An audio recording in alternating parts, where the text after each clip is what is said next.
প্রিয় ভাই, দাজ্জাল কখন জন্মগ্রহণ করবে? দাজ্জাল বাবা আমার পরিচয় হজরত সুলমান সালাম ১৯ বছর বয়সে দাজ্জাল এই সবের মিশ্রণের মাধ্যমে জন্মগ্রহণ করে। আজ একজন মহান আলেম বলেছেন যে তিনি একটি অত্যন্ত শক্তিশালী ভিডিও উপস্থাপন করেছেন, আপনাকে এটি শেষ পর্যন্ত দেখতে হবে। কিয়ামতের আগে একটি ভয়াবহ দাঙ্গা এবং তার আবির্ভাব ঘটবে। প্রতিটি যুগে ভয় এবং আতঙ্ক ছড়িয়ে পড়বে, মানুষ বিভ্রান্ত হবে।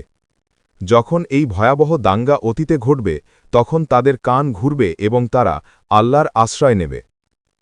ভাইয়েরা, হুজুর পাক সাল্লাল্লাহু আলাইহি ওয়াসাল্লাম বলেছেন যে কিয়ামতের পর পৃথিবীতে আর কোনো দাজ্জাল থাকবে না এবং দাজ্জাল একটি নিদর্শন আকারে আসবে।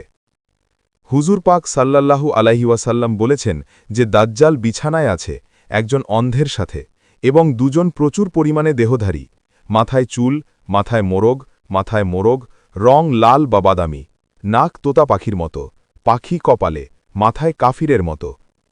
সেখানে পড়াশোনা করার পর প্রতিটি মুসলিম, সে জানুক বা না জানুক, তাহলে সে কাফির, এবং কাফির হওয়ার উপায় জানে না, কেন সে পাপী হতে পারে না। দাজ্জাল যখন পৃথিবীতে আসবে তখন শুরু থেকেই নবী তার সত্য এবং ধর্মীয় বিশ্বাসের সামনে মানুষকে চাপ দেবেন, এবং যখন ধর্ম সেই অনুযায়ী বৃদ্ধি পাবে তখন আল্লাহ মানুষকে চাপ দেবেন। একটি বিশাল পাহাড়ে উঠে মাঝখানে প্রায় ১২০ ফুট দূরে দুটি বড় ঘর আছে।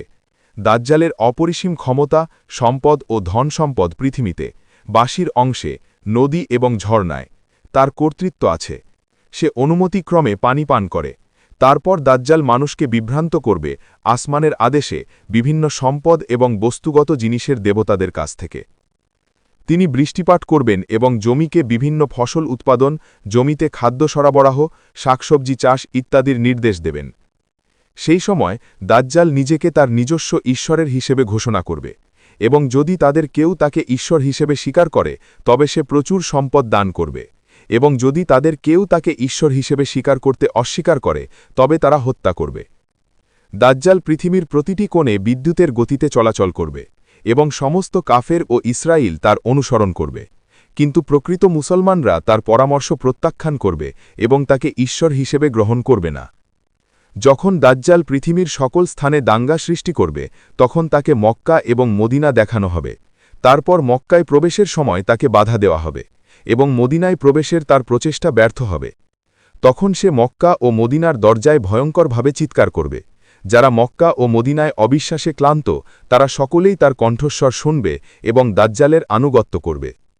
যখন দাজ্জাল ৪০ দিনের জন্য পৃথিবী ধ্বংস করবে, ইমাম মাহদী আলাইহিস সালাম এবং হজরত ঈসা আলাইহিস সালাম এবং হজরত মোহাম্মদ সাল্লাল্লাহু আলাইহি ওয়াসাল্লামের মধ্যে যুদ্ধ। দাজ্জালের সেনাবাহিনী মুসলমানদের তুলনায় অধিক শক্তিশালী, এবং সেই সময় মুসলিম ও দাজ্জালের সেনাবাহিনীর মধ্যে একটি বিরাট যুদ্ধ সংগঠিত হয়।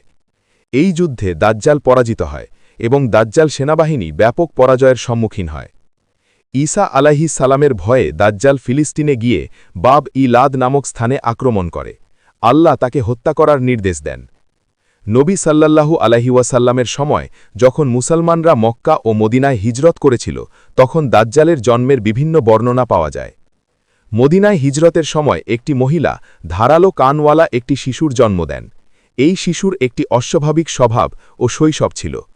ধীরে ধীরে শিশুটি অন্যান্য শিশুদের সাথে পরিচিত হয়ে ওঠে, এবং তখন থেকেই সে তার নিজের নবুয়তের সাথে পরিচিত হয়ে ওঠে, যতক্ষণ না সে এর সাথে সম্পূর্ণ পরিচিত হয়। তারপর সে রাসূলুল্লাহ সাল্লাল্লাহু আলাইহি ওয়াসাল্লাম এবং তার সম্পর্কে সবকিছু জানতে পারে। একদিন রাসূলুল্লাহ সাল্লাল্লাহু আলাইহি ওয়াসাল্লাম তার সাহাবীদের সাথে দেখা করতে গেলেন এবং তাকে একটি শিশু দিলেন। পথে তিনি সেই শিশুটিকে দেখতে পেলেন এবং তার সাথে খেলতেন। তিনি সেই শিশুটির নাম রাখেন আনসারী। তারপর তিনি সেই শিশুটিকে আবার দেখতে পেলেন, এবং যখন তিনি কিশোর বয়সে ছিলেন তখন তিনি তাকে রাসূলুল্লাহ সাল্লাল্লাহু আলাইহি ওয়াসাল্লাম নামে একটি শিশু দিলেন। কিন্তু যখন তিনি রাসূলুল্লাহ সাল্লাল্লাহু আলাইহি ওয়াসাল্লামকে জিজ্ঞাসা করলেন তখন তিনি তার পিঠে চাপড় মেরে জিজ্ঞাসা করলেন তিনি কি আল্লাহ ও রাসূলের রূপ গ্রহণ করবেন। তিনি বললেন যে তিনি আল্লাহ ও রাসূলের রূপ গ্রহণ করবেন। তিনি আবার বললেন যে তিনি আল্লাহ ও রাসূলের রূপ গ্রহণ করবেন। তিনি উত্তর দেননি এবং বললেন যে তিনি আল্লাহ ও সকল রাসূলের প্রতি বিশ্বাস রাখেন। তিনি তাকে জিজ্ঞাসা করলেন কেন তিনি রাসূলুল্লাহ সাল্লাল্লাহু আলাইহি ওয়াসাল্লাম সম্পর্কে কৌতূহলী। ইবনে সাইদের উত্তর দেখুন, সমুদ্রের উপরে একটি সিংহাসন দেখুন। তারপর রাসূলুল্লাহ সাল্লাল্লাহু আলাইহি ওয়াসাল্লাম বললেন, দেখুন, শয়তানরা তার কাছে এসেছিল যাতে আমি কিছু সত্য ও মিথ্যা সংবাদ শুনতে পাই। রাসূলুল্লাহ সাল্লাল্লাহু আলাইহি ওয়াসাল্লাম বললেন, তুমি আমার সম্পর্কে অস্পষ্ট। রাসূলুল্লাহ সাল্লাল্লাহু আলাইহি ওয়াসাল্লাম বললেন, আমরা তোমার থেকেই জন্মগ্রহণ করেছি। রাসূলুল্লাহ সাল্লাল্লাহু আলাইহি ওয়াসাল্লাম বললেন, তুমি হযরত উমরের চেয়েও বেশি অপমানিত। রাসূলুল্লাহ সাল্লাল্লাহু আলাইহি ওয়াসাল্লাম বললেন, হে নবী, তুমি আমার বান্দা এবং আমি তোমার সামনে মাথা নত করি। কিন্তু রাসূলুল্লাহ সাল্লাল্লাহু আলাইহি ওয়াসাল্লাম বললেন, তুমি আমাকে জ্বালাতন করো, কারণ আমি হলাম আসল দাজ্জাল। তুমি তাকে হত্যা করো, এবং যেহেতু দাজ্জাল নেই তাই তাকে হত্যা করার কোনো ইচ্ছা নেই, তাকে হত্যা করার কোনো ইচ্ছা নেই। আল্লাহ যখন খবর দিলেন তখন রাসূল দাজ্জালের শিক্ষা দিলেন, কারণ সে আল্লাহর দিকে মুখ ফিরিয়ে দাজ্জালের দিকে নির্দেশ করলেন। কিছু সাহাবী বিশ্বাস করতেন যে দাজ্জাল দাজ্জাল নয়, এখন কিছু সাহাবী বিশ্বাস করতেন যে দাজ্জাল দাজ্জাল নয়। ইবনে সাঈদের সাহাবীদের মধ্যে মতভেদ ছিল। কেউ কেউ বিশ্বাস করতেন যে দাজ্জাল একজন ভালো মানুষ, ব্যক্তি। হযরত আবু সাঈদ রাজিয়াল্লাহু বলেন, যদি কিয়ামত নিকটবর্তী হয়। হযরত আবু সাঈদ রাজিয়াল্লাহু বলেন যে ইবনে সাঈদ এসে বললেন, আমরা দাজ্জালের পিতামাতাকে চিনি এবং দাজ্জালকেও চিনি।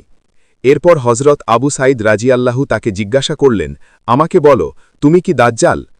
এরপর ইবনে সাঈদ এসে বললেন যে যখন তুমি দাজ্জাল হবে। তখন ইবনে সাঈদ বললেন যে আমরা যদি দাজ্জাল হই তাহলে আমরা এই বিষয় বেছে নেব, অর্থাৎ আমরা দাজ্জাল হব। কিছু মুফাসসির বলেন যে ইবনে সাঈদের দাজ্জাল উচিত নতুন ভিত্তিতে ইসলাম গ্রহণ করা। কিন্তু দাজ্জাল যুগ, জিন ও নবাবের মিশ্রণের মাধ্যমে হযরত সুলমান আলাইহিস সালাম হয়ে উঠবে।